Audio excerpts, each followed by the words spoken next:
जगत बंधु ज्योति स्वरूप जिय की जानन हार, हरियश मांगन आ गयो दास प्रभु तेरा।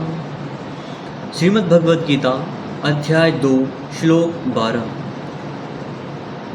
न ते वाहं जातु नासं न त्वं नेमे जनाधिपः, न चैव न भविष्याम सर्वं वयमतः परम्। ऐसा कभी नहीं हुआ कि मैं न रहा हूँ या तुम न रहे हो, अथवा ये समस्त राजा न रहे हो, और न ऐसा कभी भविष्य में न होगा कि हम लोग नहीं होंगे। यानी कि हम सर्वदा थे, हैं और रहेंगे। यानी कि यहाँ पे आत्मा की बात हो रही है कि वो सदा चिरकाल के लिए न कभी जन्मती है न कभी मरती है, क्योंकि वो स्थायित्व रूप से इस ब्रह्मांड में विचरण करती रहती है, इस शरीर से दूसरे शरीर में और दूसरे शरीर से अगले जनरेशन में, जो उसके कर्म के हिसाब से वो इधर उधर जाती रहती है, पर उसका कोई नाश नहीं कर सकता आत्मा।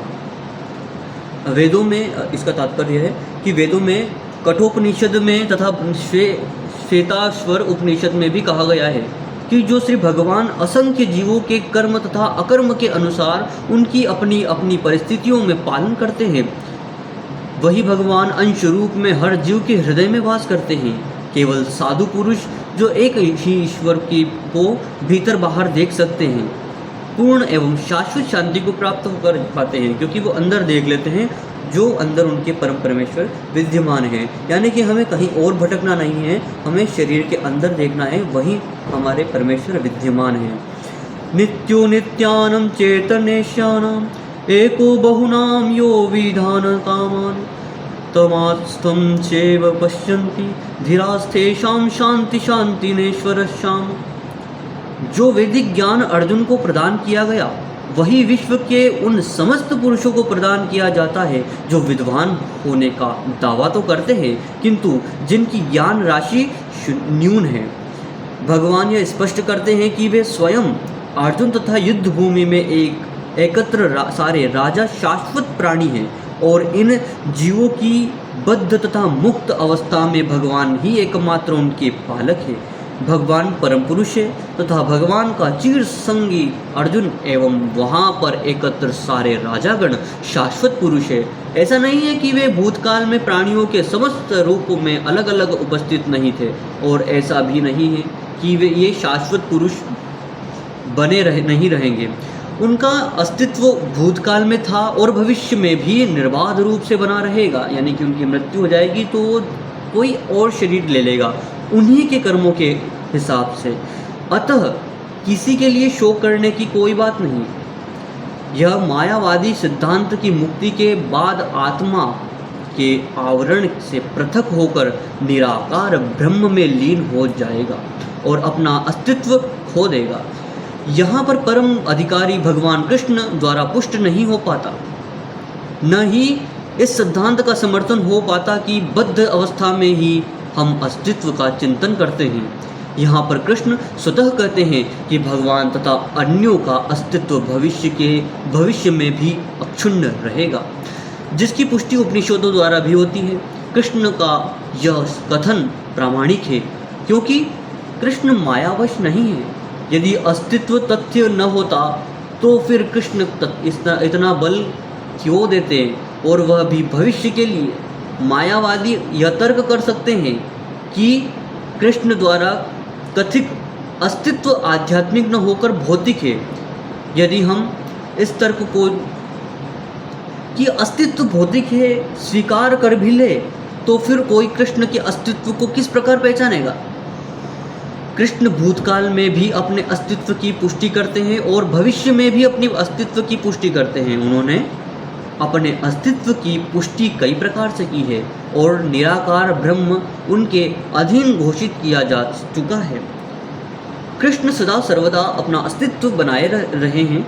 यदि उन्हें सामान्य चेतना वाले सामान्य व्यक्ति के रूप में माना जाता है तो प्रामाणिक शास्त्र के अनुसार में उनकी भगवद गीता की कोई महत्ता न हुई। एक सामान्य व्यक्ति मनुष्यों के 4 अवगुणों के कारण श्रवण करने योग्य शिक्षा देने में असमर्थ रहता है। गीता ऐसे साहित्य के ऊपर है।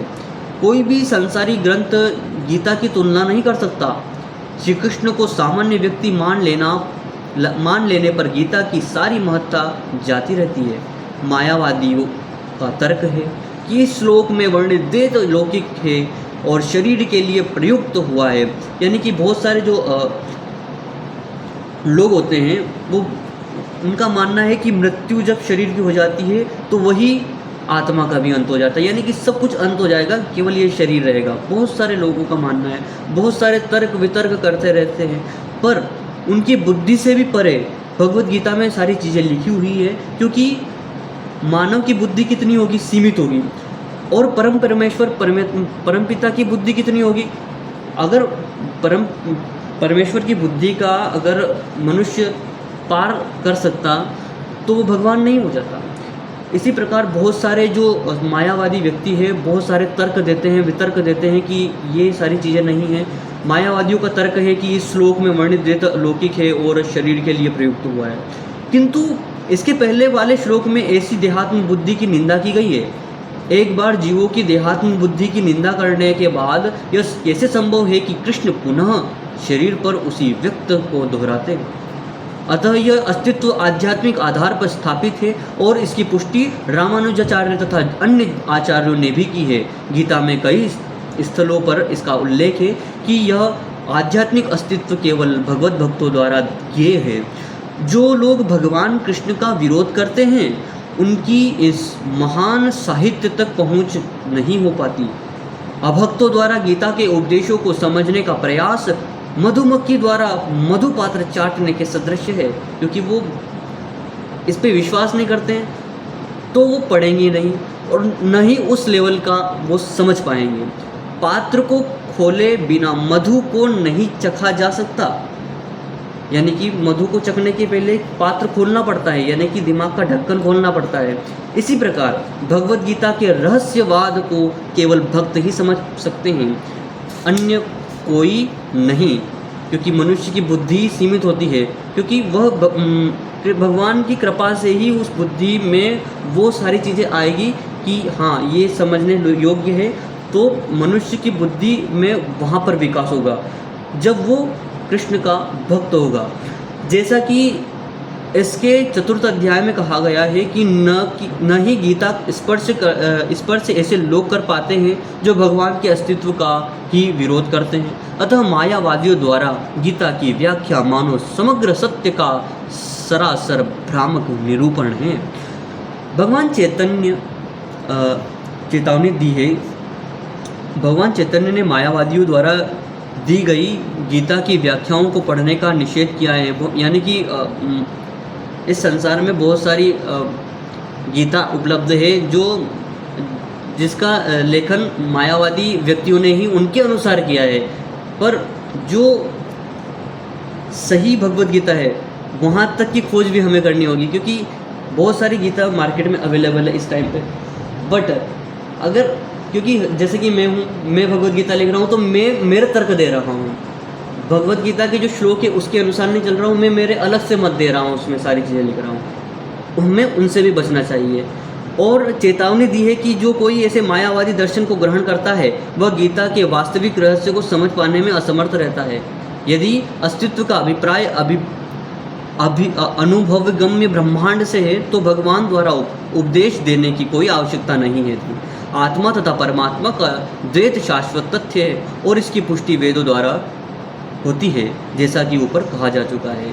यानी कि हमें जो सत्य की ज्ञान प्राप्ति होगी वो हमारे शरीर के अंदर ही होगी, यानी कि भक्त होंगे वो भी अंदर से होंगे, सारी चीज़ें हमारे अंदर ही विद्यमान है, बस हमें उस तक पहुंचने की देर है, कहीं संसार में खोजने की जरूरत नहीं है। इति श्रीमद्भगवद्गीता सुपनिषत्सु सुब्रह्म विद्यायोग शास्त्र श्री कृष्ण अर्जुन संवाद अध्याय 2 श्लोक 12 समाप्त। बांके बिहारी लाल की जय।